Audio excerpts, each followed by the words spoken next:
اللہ کے عالم نے ارشاد فرمایا پس جب تم نماز پوری کر چکو پس تم پھر اپنے رب کا ذکر کرو، کھڑے ہو کر، بیٹھ کر، کروٹ لیٹ کر۔ پس جب تمہیں پھر اطمینان ہو جائے حسب دستور نماز ادا کرو، بے شک نماز مسلمانوں پر وقت باندھا ہوا فرض ہے۔ اگر آپ کو یاد ہو تو کل کا درس نماز خوف اور قصر کی نماز کے بارے میں تھا کہ جب تم سفر میں ہو تو نماز قصر ادا کرو، اور جب تم نماز کسی جنگ کے مقام پر خوف میں ہو تو نماز خوف ادا کرو۔ طریقہ کار کل ذکر ہوا تھا۔ اس آیت کریمہ میں اللہ پاک ارشاد فرما رہا ہے سفر میں ہو تو جب نماز قصر ادا کر لو، خوف میں ہو تو جب نماز خوف ادا کر لو۔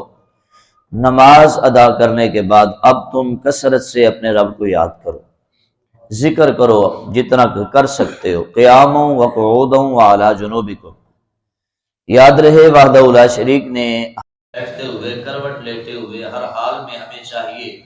اب یہاں پر آپ دیکھیں کون سے وقت پہ اللہ ذکر کا حکم فرما رہا ہے تاکہ ہمیں ذکر کی ضرورت کا احساس ہو جائے کہ دشمن کا خوف ہے، پھر بھی اللہ فرماتا ہے ذکر کرو۔ جنگ کے میدان پر ہو، نماز خوف ادا کر رہے ہو تو میرا ذکر کرتے رہو، کھڑے ہو کر بھی، بیٹھ کر بھی، لیٹ کر بھی، ہر حال میں مجھے پکارتے رہو، میرا ذکر کرتے رہو۔ اشارہ اس بات پر ہے ذکر کرنا یہ تمہارا کام ہے، آگے تمہارے معاملات میں مدد کرنا میں اللہ کا کام ہے۔ بس تم ان کے ساتھ میں جا کر مجھے پکارو، مجھے یاد کرو، میرا ذکر کرو، انشاءاللہ فتح نصیب ہو جائے گی۔ ہر مشکل میں، ہر مصیبت میں، جہاں کہیں بھی ہو، بس میرا ذکر کرتے رہو، مجھے پکارتے رہو، انشاءاللہ ہر سکون نصیب ہو جائے گا۔ الا بذکر اللہ وتطمئن القلوب، خبردار کہ دلوں کی راحت، دلوں کا سکون، دلوں کا اطمینان بس اللہ کے ذکر میں ہے۔ جو اللہ اور اس کے رسول صلی اللہ علیہ وسلم کا ذکر کرتا ہے، اللہ کے عالم اسے دنیا جہاں کا سکون عطا فرما دیتا ہے۔ تو ذکر جو ہے یہ انسان پر لازم ہے۔ آگے فرمایا فَإِذَا اطْمَأْنَنْتُمْ فَأَقِیمُوا الصَّلَاةَ، یعنی جب خوف سے مطمئن ہو جاؤ یا نماز قصر ادا کرنے کے بعد اپنے وطن میں واپس آ جاؤ، مطمئن ہو جاؤ تو حسب دستور اب نماز ادا کرو۔ یعنی جس طرح مقیم ہم نماز پڑھ رہے ہیں ویسے حکم ہے کہ جب تم جنگ کے محاذ سے واپس آ گئے، خوف ختم ہو گیا، اب جیسے روٹین میں ہماری نماز ہے اب ویسے کی ویسے نماز پڑھو۔ اور جب سفر سے واپس آ جاؤ تو اب اطمینان ہو گیا، گھر میں آ گئے، اب تم ویسی نماز پڑھو جیسے مقیم سکون کے ساتھ اپنی نماز پڑھتا ہے۔ ان الصلاۃ کانت علی المؤمنین کتابا موقوتا، اس سے ہماری فرض نمازیں جو ہر نماز فجر کا اپنا وقت ہے، ظہر کا اپنا وقت ہے، عصر کا اپنا وقت ہے، مغرب اور عشاء کا ہر وقت باندھا ہوا ہے۔ فجر کی نماز فجر کے وقت میں ہی جماعت کے ساتھ پڑھی جائے گی، ظہر کی نماز ظہر کے وقت میں، عصر کی نماز یہ یہاں پر بیان ہو رہا ہے۔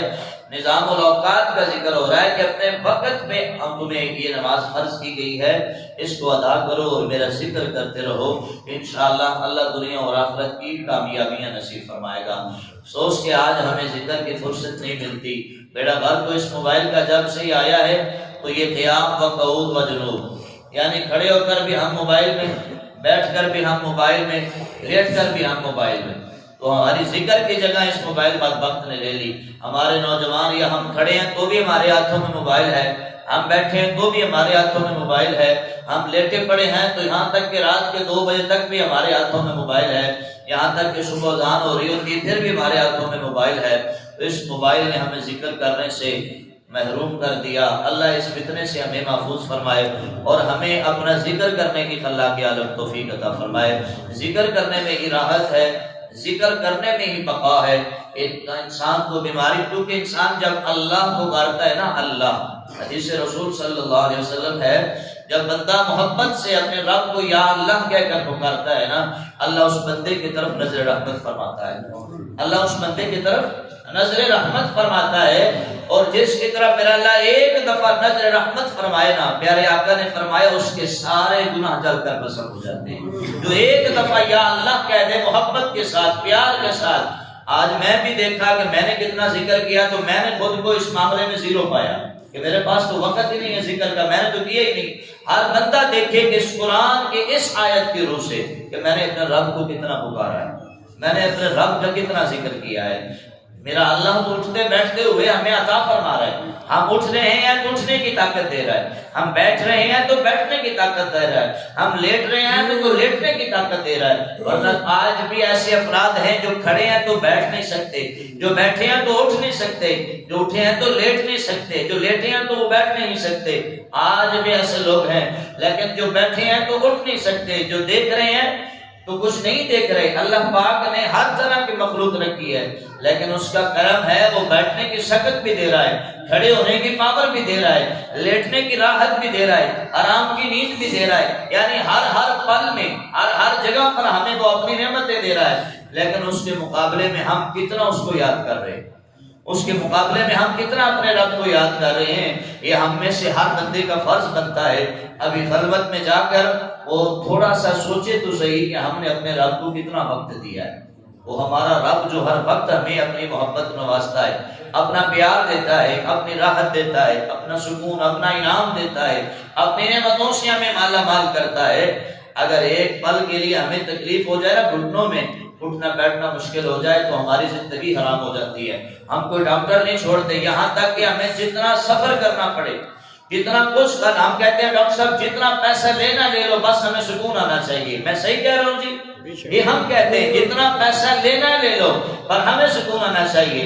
اللہ فرماتا ہے وہاں بھی آئے گا, لیکن سکون تمہیں پھر بھی میرے ذکر سے ہی آئے گا. میرا ذکر کر کے دیکھو, سکون بس تمہیں ادھر ہی آئے گا. وہاں بھی شفا تو میری حکم سے آئے گی, وہاں شفا بھی میری مرضی سے ہی آئے گی. لیکن ہم نے ہر دروازہ کھٹکھٹایا, ہم ہر دروازے پہ گئے, بڑے سے بڑے ڈاکٹر کے دروازے پہ گئے, طبیب کے دروازے پہ گئے, کسی پیر فقیر کے دروازے پہ گئے, ہم نے سب کچھ کیا. لیکن اگر تھک ہار گئے ہو, آؤ اپنے رب کے ذکر کی طرف, آؤ اپنے رب کی یاد کی طرف. بس اس دروازے پہ آ جاؤ, ایسا سکون نصیب ہو جائے گا کہ یہ تکلیف بھی بھول جائے گی, یہ اذیت بھی بھول جائے گی. نہیں تو حضرت ایوب علیہ السلام کی زندگی پڑھیے, نہیں تو حضرت ایوب علیہ السلام کی تاریخ پڑھیے کہ آپ کے جسم کے اوپر تو کیڑوں نے سب کچھ ختم کر دیا ہے, لیکن آپ کو پھر بھی قرار نصیب ہے, کیونکہ آپ کی زبان پہ اللہ کا ذکر جا رہا ہے. ورنہ میرے اللہ نے کیوں آپ کو اس آزمائش میں ڈالا؟ ہمیں سبق سکھانے کے لیے. قیامت کے دن جب ہم اللہ کے حضور جائیں گے, بیماری کا بہانہ کریں گے, اللہ کے علیہ فرمائے گا تو نے میرے نبی کی سیرت کیوں نہ پڑھا؟ یہ آج ہم محروم اس لیے ہے کہ ہم نبیوں کی سیرت کو پڑھتے ہی نہیں ہیں. ہم نے تو دوسرے کالم نگاروں کو پڑھنا شروع کر دیا نا, ہمارے بچوں نے تو دوسرے کالم پڑھنا شروع کر دیے, جہاں قصے کہانیاں ہوتے ہیں, جہاں بادشاہوں کا ذکر ہوتا ہے, جہاں دنیا کے وہ کریکٹر لوگوں کا ذکر ہوتا ہے. لیکن ہم نے نبیوں کی سیرت کو تو پڑھا ہی نہیں ہے, ہم نے اولیاء کی سیرت کو تو پڑھا ہی نہیں ہے, ہم نے صحابہ کرام کی سیرت کو تو پڑھا ہی نہیں ہے. پڑھیے آج ان کی زندگی کو اور ان کی سیرت کو کہ جنگ کے میدان میں جب وہ کھڑے ہوتے ہیں, ان کے جسموں سے لہو کی نہریں بہ رہی ہوتی ہیں, پھر بھی لبوں پہ اللہ اس کے رسول کا ذکر جاری ہوتا ہے. حضرت ایوب علیہ السلام کا سارا جسم جا چکا ہے, بس دل اور زبان باقی ہے. جب ادھر رخ ہوتا ہے اللہ کی بارگاہ میں عرض کرتے ہیں, نا مالک یہ دل تیری یاد کے لیے رکھا ہے, زبان تیرے ذکر کے لیے رکھی ہے.